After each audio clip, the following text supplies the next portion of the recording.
J'ai trouvé par hasard un vieux catalogue des éditions José Corti que j'ai feuilleté, et dans ce catalogue apparaissait un livre, Avenue en avenue, de Claude Quin. À l'époque, j'ignorais tout de Claude Quin et je prenais cet auteur pour un homme, je pensais que c'était un homme. Et j'ai eu ce livre, et en ouvrant ce livre, je suis tombé sur des photomontages superbes. Et là, j'ai vu beaucoup d'autoportraits, un visage de femme qui revenait régulièrement et tout. J'ai lu ce texte, j'ai commencé à avoir une intuition que c'était une femme, même si rien ne le laissait penser dans le texte lui-même. Et voilà, j'ai décidé d'en savoir plus sur ce personnage, et j'ai envoyé une annonce dans un journal de Jersey où Claude Quin était morte, donc en 1954. J'ai fini par retrouver l'antiquaire brocanteur qui était arrivé à la fin de la vente de à la vente des biens de Suzanne Malherbe, donc après la mort de Claude Quin, après la mort de Suzanne Malherbe. Cet antiquaire qui donc avait acheté un certain nombre de lots de livres, de lots de documents, de lots de photographies, évidemment pour rien du tout. J'ai ouvert ces cartons, j'ai ouvert ces boîtes à chaussures où il y avait l'œuvre photographique de Claude Quin. Et là j'ai découvert l'ampleur du travail photographique de Claude Quin. Ça m'a renforcé dans l'idée de faire la biographie, de réaliser la biographie. Claude Quin, elle est née Lucie Schwab. Claude Quin, c'est un pseudonyme qu'elle adopte en 1917. Donc Lucie Schwab, elle naît à Nantes en 1894. On peut penser qu'autour de 15-16 ans, elle commence à écrire ses premiers textes. Elle réalise ses premiers autoportraits probablement autour de 1912-1913. Il faut bien dire que Claude Quin, toute sa vie, va mener parallèlement une démarche photographique, une démarche littéraire. Et d'ailleurs, dans cette exposition du musée du Jeu de Paume, nous avons fait en sorte de mettre en relation étroite ces deux aspects de l'œuvre de Claude Quin.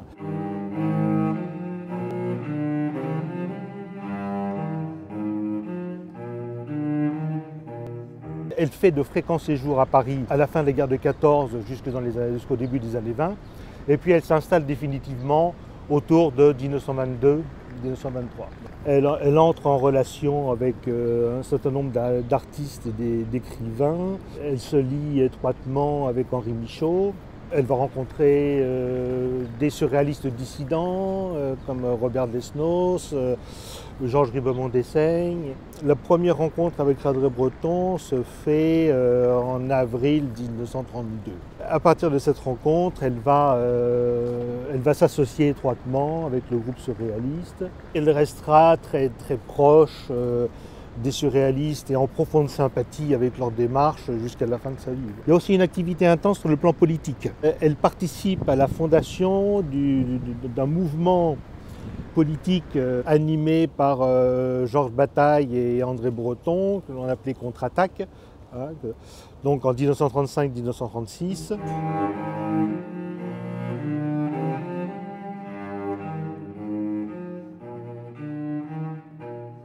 Certains éléments de la vie de Claude Quin, et surtout dans les photographies de Claude Quin, qui ont attiré l'attention de certains collectifs féministes. Le fait que même si c'était quelqu'un qui venait d'une famille bourgeoise, c'était quelqu'un qui a subverti vraiment les rôles de la période où elle a vécu. Elle n'a pas agi comme une femme traditionnelle. On a des textes où elle parle de la famille, de l'idée de famille, du rapport aux enfants, et qui n'ont rien à voir vraiment avec l'orthodoxie de l'époque, en France ou partout ailleurs en Europe. Et je pense que ça a énormément séduit à beaucoup de secteurs féministes. Le mot genre en anglais, gender, commence à être utilisé à la deuxième partie des années 60, début des années 70. Et c'est une catégorie centrale de la pensée féministe parce qu'elle permet de mettre l'accent sur le fait que ce que nous entendons par femme ou par homme, par fémininité ou masculinité, ce n'est pas une chose qui vient seulement de la biologie et qui vient de la nature, mais c'est une construction sociale. Et si on entend par genre quelque chose qui peut être, qui est social, qui est culturel, qui est politique, qui est politisé, ça veut dire qu'elle peut être modifiée, elle peut être changée, elle n'est pas figée, elle n'est pas permanente. Je suis pas en opposition d'ailleurs, mais moi, je crois que pour en ce qui concerne Claude Quin, il faut distinguer le travail sur le genre de la question de son rapport à la féminité.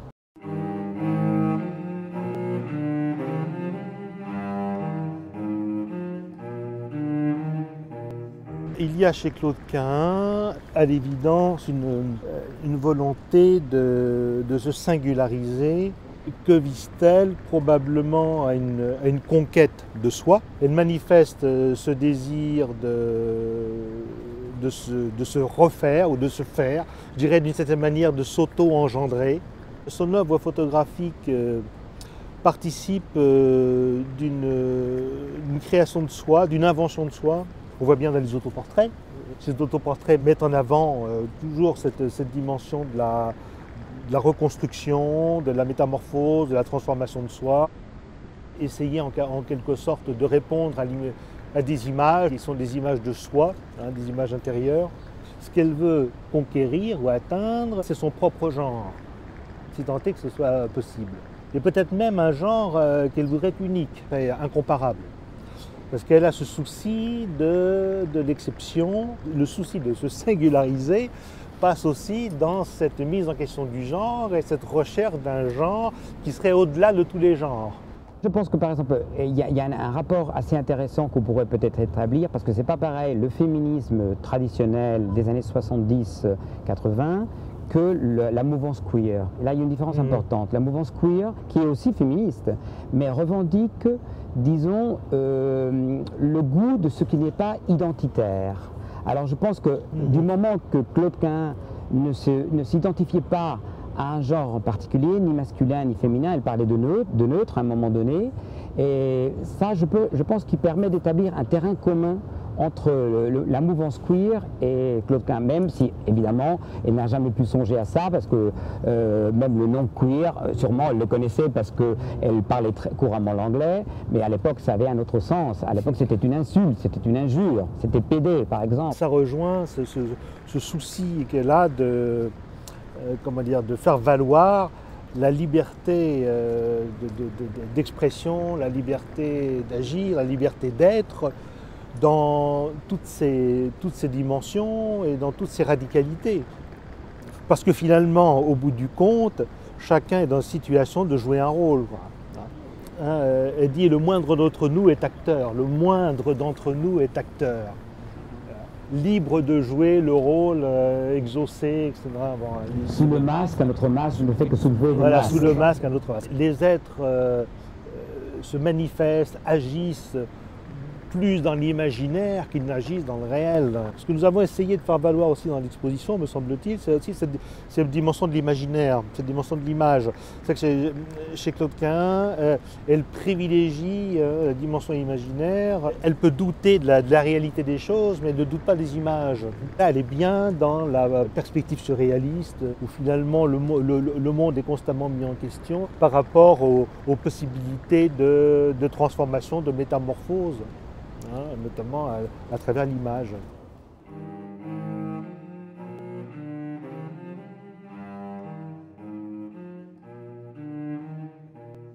La première section, le premier chapitre, on l'a intitulé « Métamorphose de l'identité et subversion des genres ». Alors là, on voit surtout des photos de Claude Quin, du début de sa trajectoire et jusqu'à, disons, la fin des années 20. Et on voit cette multiplicité de façons de montrer le moi, de montrer son identité, habillée en femme, en homme, en femme de théâtre. Elle interprète plusieurs rôles. Alors la deuxième correspond à la poétique de l'objet, ce qui était vraiment fondamental dans le mouvement surréaliste. Et ça, c'est des photos qu'elle avait prises en montrant des regroupements d'objets qu'elle trouvait ou qu'elle cherchait, et des compositions qu'elle présentait. Ensuite, la troisième section, c'est vraiment la deuxième partie de la première section. On a gardé le même titre, Métamorphose de l'identité, suppression des genres, mais ça correspond plutôt aux années 30. Là, on voit déjà que dans les années 30, il y a moins ce mélange entre le masculin et le féminin qu'elle a beaucoup exploré pendant les années 20. Et on dirait qu'elle continue à explorer les rôles, la représentation de soi, le théâtre de l'identité, mais d'une façon, si on peut dire, un petit peu plus assagie, plus calme. C'est vrai qu'elle est plus âgée. Après cette section-là, cette deuxième partie de l'identité et du genre, on a fait une autre section qu'on a intitulée Métaphore du désir. Et là, on a fait un choix de photos qui appartiennent à plusieurs périodes. On a essayé de montrer qu'on peut lire l'œuvre de Claude Cahun tout en tenant compte l'idée de la sensualité, d'un certain érotisme. Il y a aussi un autre chapitre que nous avons dédié au cercle d'amis. C'était l'idée de montrer sa relation avec des cercles intellectuels, des amitiés, etc.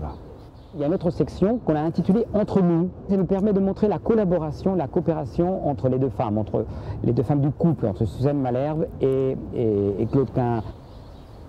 Finalement, on arrive presque à la fin du parcours et nous avons une section dédiée aux relations entre la politique et la poésie, parce qu'elle ne voyait jamais la politique d'un point de vue propagandiste. C'est pour ça qu'elle détestait le stalinisme, et elle était beaucoup plus proche d'une démarche anarchiste, si je peux dire, trotskiste aussi parfois. Et là, on le voit très clairement avec ces poupées, ce qu'elle appelle ces poupées, ces petites figures mannequins qu'elle avait composées avec des bouts de papier du journal L'Humanité, où elle parle de la guerre et de l'engagement politique à ce moment-là en France et en Europe. Mais c'est vrai qu'elle a un regard vraiment très ironique vis-à-vis de la politique, parce qu'elle utilise des symboles, par exemple du communisme, comme le marteau et la faucille, mais elle le montre d'une façon vraiment distancée, éloignée. C'est jamais un regard héroïque. Elle échappe tout à fait de ce regard vraiment qui mythifie la politique d'une façon stricte, si je peux dire.